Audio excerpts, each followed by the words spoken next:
예레미야 2장 9절에서 13절 말씀입니다. 우리 함께 다 같이 한 목소리로 읽도록 하겠습니다. 그러므로 내가 다시 싸우고 너희 자신들과도 싸우리라. 여호와의 말씀이니라. 너희는 기띤 섬들에 건너가 보며 게달에도 사람을 보내 이 같은 일이 있었는지를 자세히 살펴보라. 어느 나라가 그들의 신들을 신이 아닌 것과 바꾼 일이 있느냐? 그러나 나의 백성은 그의 영광을 무익한 것과 바꾸었도다. 너 하늘아, 이 일로 말미암아 놀랄지어다. 심히 떨지어다. 두려워할지어다. 여호와의 말씀이니라. 내 백성이 두 가지 악을 행하였나니 곧 그리스도는 나를 버린 것과 스스로 웅덩이를 판 것인데 그것을 그물을 가두지 못할 터진 웅덩이들이니라. 아멘. 사랑하는 청지교회 성도 여러분, 오늘도 주님 말씀 듣기 위해 교회에 오신 여러분들을 환영하고 축복합니다. 오늘 말씀 들어가기 전에 한 이야기를 시작하면서 나아가고 싶은데요. 2차 세계대전에 있었던 영국에서 있었던 실제 일입니다. 영국 정부가 마지막으로 이제 온 국민들에게 기도를 부탁한 때가 있었습니다. 영국 수상인 네비 챔벌린이 1940년 5월 26일에 국가를 위한 기도의 날로 선포했습니다. 왜 이러한 일을 일어났냐? 그 배경은 이렇습니다. 1939년에 이제 9월부터 해서 독일의 히틀러가 전쟁을 일으켜서 이제 2차 세계 대전이 일어났죠. 이에 연합군이 독일에게 맞서서 싸웠지만은 수차례 밀렸습니다. 그리고 이제 1940년 5월 24일에는 50만의 영국군과 프랑스군 연합군이 듄케르크라는 해안 지역에서 고립되고 말았습니다. 폭격을 가하는 히틀러의 사단들이 24km 밖에 있었다고 합니다. 이제 폭격만 가하면 전멸당할 것이 뻔했습니다. 이에 영국 수상이 기도의 날로 선포한 것입니다. 웨스트민스터 사원을 비롯해서 전국의 모든 교회에 수많은 사람들이 나와서 남편과 아들을 듄케르크에서 구해달라고 한 마음이 되어서 기도했습니다. 놀라운 기적이 일어났습니다. 기도를 시작하고 24시간이 지난 때에 히틀러가 도저히 이해할 수 없는 행동을 한 것입니다. 공격 중지라는 명령을 내린 것이죠. 엿새 후에 수많은 연합군들이 이제 자신들을 구해러 온 배를 타서 5월 29일부터 해서 6월 1일까지 총 33만여 명이 안전하게 영국으로 돌아오는 이야기가 있었습니다. 하지만 안타깝게도 그날을 기억하는 영국인들이 많지 않다고 합니다. 장롱무도했던 그 히틀러의 지시 한 번만으로도 끝낼 수 있었던 그 상황에 정말 이것은 믿기지 않는 하나님의 은혜다, 사랑이다 라고 표현할 수밖에 없는데, 하지만 이 현재 영국의 기독교의 상황이나 이러한 것을 보았을 때 많이 상실된 상태라고 합니다. 오늘 함께 보신 말씀에서도 비슷한 상황으로 보실 수 있습니다. 오늘 말씀에서는 지난번에 1장에 이제 예레미야를 열방의 감독자로 세우시고 이제 파송하신 것입니다. 이제 2장은요, 예레미야가 백성을 향해 외치는 말씀으로 이스라엘의 죄악을 목도한 예레미야의 통렬한 고발장으로 보시면 되겠습니다. 이 고발장의 내용은 무엇이냐? 바로 첫사랑을 잃은 것에 대한 고발장입니다. 하나님께서는 이스라엘을 향한 그 첫사랑, 그 마음을 2장 2절에 정말 명확하게 표현하고 있습니다. 비유적으로는요, 청년 때로 표현도 하고 계시는데요, 이것은요 히브리어로 네우르라고 합니다. 원뜻은 소년이고, 즉 여기에서 하나님께서 표현하신 것은 젊은이인데, 이것을 하나님께서 표현하신 이유, 바로 출애굽 당시에 성숙하지는 못했지만 순수함을 잃지 않았던 그 이스라엘을 보시면서 기억하시면서 이 말을 말씀하시고 계십니다. 그리고 3절에서는요, 하나님의 성물이라고 되어 있습니다. 이는 곧 이는 곧 이스라엘 전체는 야훼의 성물이기 때문에 누구든지 이스라엘을 함부로 다루거나 핍박하면 반드시 그것에 대해서 심판하겠다. 이 뜻으로 마치 부모 자식 간의 관계처럼 내 아이, 내 것을 어디서 감히 라고 보시면 되겠습니다. 광야에서 맺은 이스라엘과 하나님과의 관계는요, 씨 뿌릴 땅도 없고 강하지도 않고 성숙하지도 않은 이 아이와도 같은 이스라엘을 하나님께서는 나의 성물이다, 내가 택한 자들이다 라는 것을 명확하게 제시하고 있는 것입니다. 하지만 이스라엘 백성들은 우리가 다 알고 아시다시피 하나님을 스스로가 떠났습니다. 사막과 구덩이와 같은 광야에 머물 때에 하나님이 그들의 걸음을 인도하여 기름진 땅으로 인도하셨건만 막상 가나안 땅에 들어가자 이스라엘은 더 이상 그들을 인도하신 하나님을 기억하지도 않고 계신지도 묻지도 않고 서서히 그들 스스로 하나님에 대한 존재를 잊어버리고 망각하게 되는 것입니다. 헛된 것을 따랐습니다. 무익한 것을 따랐죠. 아무것도 아닌 것을 따랐습니다. 이스라엘의 구체적인 삶 가운데 실존한 분이 있었음에도 불구하고 하나님을 버리고 허황된 것을 쫓았습니다. 하나님은 이제 오늘 함께 읽으신 말씀에서 두 가지 제약을 13절에서 말씀을 하고 계십니다. 우리 한번 13절을 다시 한번 읽어보시겠습니다. 내 백성이 두 가지 악을 행하였나니 곧 그들이 생수의 근원되는 나를 버린 것과 스스로 웅덩이를 판 것인데 그것은 그 물을 가두지 못할 터진 웅덩이들이니라. 아멘. 하나님은 흐르는 물, 생수의 근원이십니다.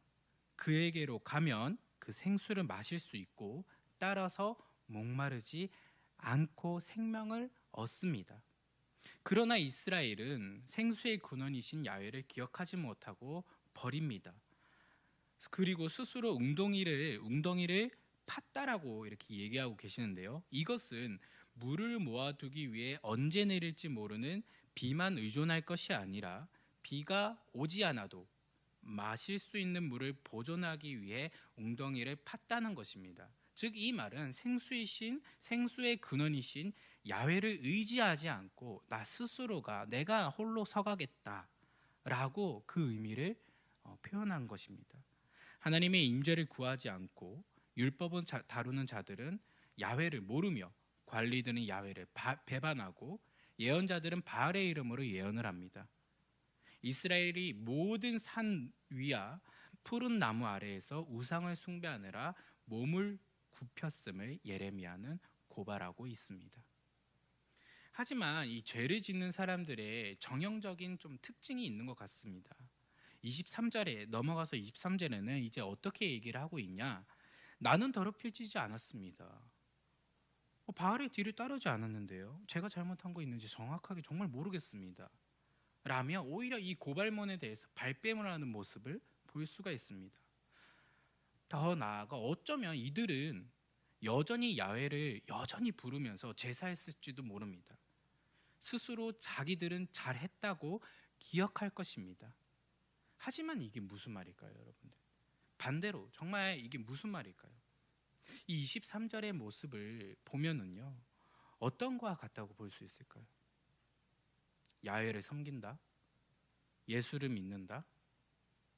이 스스로가 말하는 말은 아마 실제 삶은 전혀 그러지 못하고 하나님 앞에 순종하지 못하고 하나님 자체를 우상처럼 내 믿음, 내 입맛대로 따라간다, 이 뜻이 아닐까 싶습니다.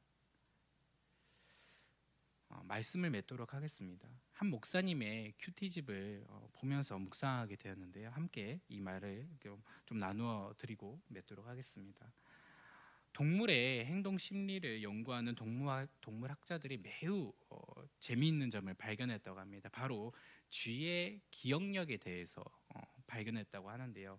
여러분, 쥐의 기억력이 얼마나 될까요? 쥐의 기억력 하루? 이틀? 네, 쥐의 기억력은 3분밖에 안 된다고 합니다. 그래서 이제 고양이가 뒤따라와서 구멍으로 피해에 들어가면 오랫동안 막 숨어 있어야 되는데 3분이 딱 지나면 고양이가 있겠다는 그 생각을 하지 않고 나온다고 합니다. 그래서 잡히게 되는 거죠. 이렇듯 하나님께서는 이 세상에 우매한 사람들을 돌이키시고 알려주시고 구원시키기 위해서 구약시대부터 신약시대까지 수많은 예언자들을 보내시고 마지막으로 사랑하는 그 아들, 독생자 아들, 자신의 아들까지 보내셨습니다. 눈으로 직접 보게 하셨고 입으로 먹여주셨고 손으로도 만져보게 하셨다는 것이죠. 성경에서는 이것을 표적이라고 말해주고 있습니다. 이 표적이 신앙에 되는 과정이 있습니다. 깨달아져야 하고 기억나야 되고 믿어져야 합니다. 믿어지고 성령이 감동 주실 때 바로 선을 행합시다 라고는 이런 글귀가 있었습니다. 사랑하는 청지기 성도 여러분, 정말 우리는 표적으로만 끝날 때가 있고 표적만 구할 때가 너무나도 많을 때가 있습니다.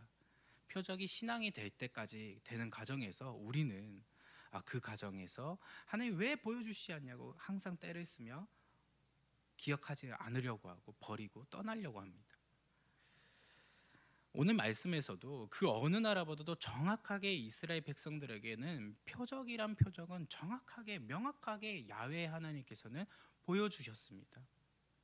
하지만 그들은 잊어버리죠. 이스라엘의 하나님을 향한 첫사랑을 기억하지 못한 그 이야기들을 오늘 2장에서는 낱낱이 고발하고 있습니다. 여러분, 죄를 짓는다는 것은 무엇일까요? 죄를 짓는다. 도둑질, 거짓말, 간음, 교만 등등. 아마 또 세상의 법에서는 가장 큰 죄는 살인일 것입니다. 하지만 하나님 나라에서 죄를 짓는다. 우리가 세상의 법은 그렇고 하나님 나라에서는 어떠한 것이 큰 죄일까요? 아마 정말 기초적이고도 기본적인 것은 하나님을 기억하지 못하는 것입니다. 기억하지 못하면 이어서 나에게 필요 없기 때문에, 난 기억하지 못하기 때문에 버리게 되고 떠나는 것입니다. 이것보다 큰 죄는 없을 것입니다. 그렇다면 하나님을 믿는다는 것은 무엇일까요, 여러분? 오늘 말씀을 토대로 해서 물이 풍성하게 저장되어 있는 나일강과 유프라테스 강이 아니더라도 도우심을 구하면 전혀 물이 없는 반석에서도 물을 채워주시는 분을 의지하는 것, 그것이 바로 믿음의 삶, 하나님을 믿는다는 것이 아닐까요? 하나님은 흐르는 물의 근원이십니다. 잡으려고도 모아둘 수도 없으며 언제나 마르지 않고 흐르는 물과도 같은 분이시기에 그에게 가면 목마르지 않습니다. 기억하시길 바랍니다. 여러분의 각각 하나님과의 첫사랑을 기억하셔야 합니다. 이제 믿음의 생활에서 꾸미시지도 치장하시지도 마시고 있는 그들의 모습으로 하나님에게 나아가시길 바랍니다. 하나님과 멀어져 있다면 곧 바로 당장 돌아오십시오. 하나님은 돌아오는 자들에 대해서 절대로 막지 않으십니다. 물론 죄에 대한 책망과 심판은 있으시겠죠. 그러나 그러한 하나님께서는 용서해 주시는 분이십니다. 하나님은 사랑의 하나님, 공의의 하나님이시기 때문입니다. 잊지 마십시오. 하나님은 우리를 각각 여러분들을 사랑하신다는 것을요. 우리 함께 오늘 말씀을 붙들고 기도하길 바라겠는데요.